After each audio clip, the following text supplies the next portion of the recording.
Hello সবাই, কেমন আছো?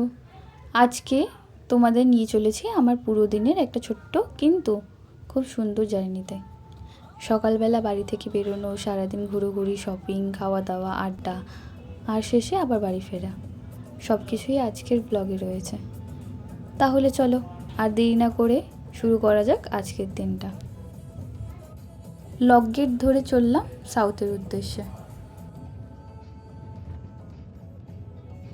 সকাল ঠিক 7:30 নাগাদ আমরা খর্দা থেকে বেরিয়ে পড়েছিলাম। প্রথম গন্তব্য ছিল ব্রিজ বিচ, যেখানে আমার হাজব্যান্ডের একটা কাজ ছিল। যদিও একটা কথা বলতেই হবে, ওই দিকের রাস্তাটা খুব একটা ভালো ছিল না, কোথাও খানাখন্দ, কোথাও রাস্তার অবস্থা বেশ খারাপ। তাই একটু ধীরে আর সাবধানে যেতে হচ্ছিল। তবে জার্নির মজাটাই আলাদা। জানলার বাইরে সকালের কলকাতা, রাস্তার ব্যস্ততা, সময়টা কিন্তু বেশ ভালোই কেটে গেল। এটা রাজভবন আমরা ক্রস করছিলাম। রাস্তাটা, এই জায়গাটা খুব সুন্দর লেগেছিল। সকালবেলা এই জায়গাটা দিয়ে যাওয়ার একটা আলাদাই মজা ছিল। এরকম ফাঁকা রাস্তা, মনে হচ্ছিল না যে কলকাতার মধ্যে এরকম ভিড়। রাস্তা দিয়ে যাচ্ছি, তাও আবার ওই 8:30 ওইরকম টাইমে।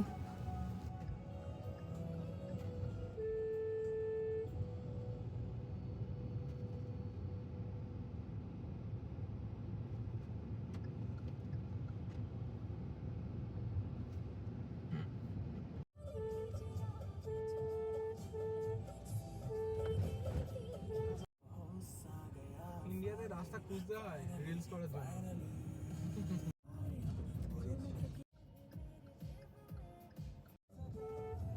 ডান দিকে কন্টেনার টার্মিনাল, ডান দিকটা রাস্তা কোথায়? এখানকার রাস্তাটা একদম বাজে জায়গা। এই দেখো, এই হলো রাস্তার অবস্থা। তাই না ভাই?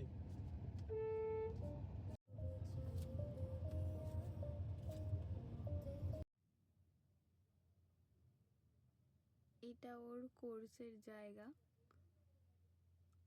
হ্যালো গাইস, আজকে আমরা চলে যাচ্ছি কিছু শপিং করার জন্য গড়িয়াহাটে। এখন আমার হাজব্যান্ডের সাথে এসেছি ওর কোর্সের জায়গাতে। ওর কিছু কাজ আছে, তো কাজ করার পরে আমরা চলে যাব সেখানে। তারপরে আজকে সারাদিন আজকে মোটামুটি ঘোরারই প্ল্যান আছে, যা হবে তা সব দেখাবো। তো অবভিয়াসলি পুরো ভিডিওটা এন্ড অবধি দেখো, কেমন লাগলো অবশ্যই জানাবে। তো চলো শুরু করা যাক ভিডিওটা। এই যে হয়ে গেছে ওর এখন কাজ, তো চলে আসলো। সেদিনকের ওয়েদারটা বেশ ভালো ছিল, মাঝে মাঝে বৃষ্টি পড়ছিল আর মাঝে মাঝে রোদ্দুর। এখন আমরা চলে আসলাম সাউথ সিটি মলে। ওখানে পৌঁছে আমার হাজব্যান্ডের কাজটা শেষ হতে হতে প্রায় 10:30 বেজে গেল। তারপর ভাবলাম যেহেতু কাছেই এসেছে তাই একটু ঘুরে আসা যাক। সোজা চলে গেলাম এখানে। সত্যি বলতে কি, এত সকালেই ঘোরাঘুরি করার পর তখন বেশ ভালোই খিদে পেয়ে গেছিলো। এখানে একটা ইভেন্ট হচ্ছিল। আমরা যেই টাইমে গিয়েছিলাম সেই টাইমে সব দোকান প্রায় খুলছে, তখনও ওপেন হয়নি আমরা যেই টাইমে পৌঁছেছিলাম। তো আশপাশটা পুরো ফাঁকা ফাঁকাই লাগছিল, কেউ তেমন ছিল না। ও পুরোটাই প্রায় ফাঁকা ফাঁকাই রয়েছে, কেউ নেই তেমন।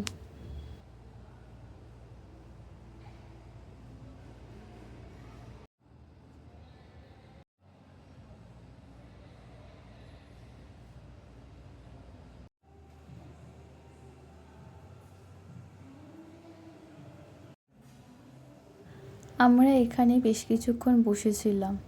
যেহেতু এখানে আশেপাশে দেখো তেমনও কোনো ফুড কোর্টটা খোলেনি, সেজন্য কিছুক্ষণ ওয়েট করতে হয়েছিল আমাদেরকে।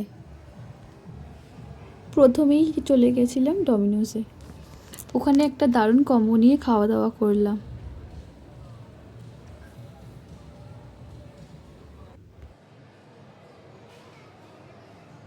আজকের দিনটা কেমন লাগছে? আর কিছু বলতে চাস? খাবারটা খাই না।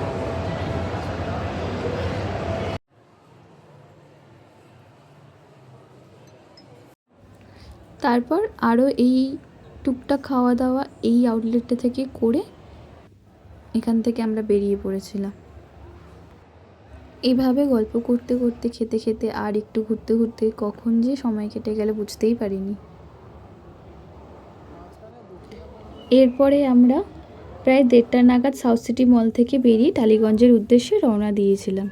টালিগঞ্জে গিয়ে দিদিভাইকে নিয়ে অনেক দিন পর হাসি আড্ডা করে দক্ষিণাপন গেছিলাম। দক্ষিণাপনে পৌঁছে একেবারে অন্য একটা পরিবেশ ছিল।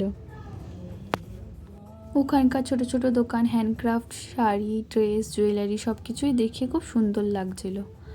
আমরা বেশ কিছুক্ষণ ধরে ঘুরেছিলাম, কেনাকাটা করেছিলাম আর অনেকটা সময় কাটালাম। সন্ধ্যার পর আমরা আবার টালিগঞ্জে ফিরে এলাম। দিদিভাইকে ওখানেই নামিয়ে দিয়ে একটু গল্প করলাম। তারপর 7:30টার পর আবার খড়দার উদ্দেশ্যে রওনা দিলাম। দিনভর এত ঘুরোঘুরি পরে শরীরটা একটু ক্লান্ত ছিল। এই ছিল আমার পুরো দিনের ছোট্ট কিন্তু সুন্দর একটা জার্নি। আশা করি তোমাদের ভিডিওটা ভালো লাগবে। যদি ভালো লেগে থাকে তাহলে ভিডিওটা অবশ্যই একটা লাইক করে দিও আর কমেন্ট করে জানিও। আর যদি এখনও আমার এই চ্যানেলটা সাবস্ক্রাইব না করে থাকো তাহলে অবশ্যই এখন সাবস্ক্রাইব করে পাশে বেল আইকনটা প্রেস করে দিও। Thank you.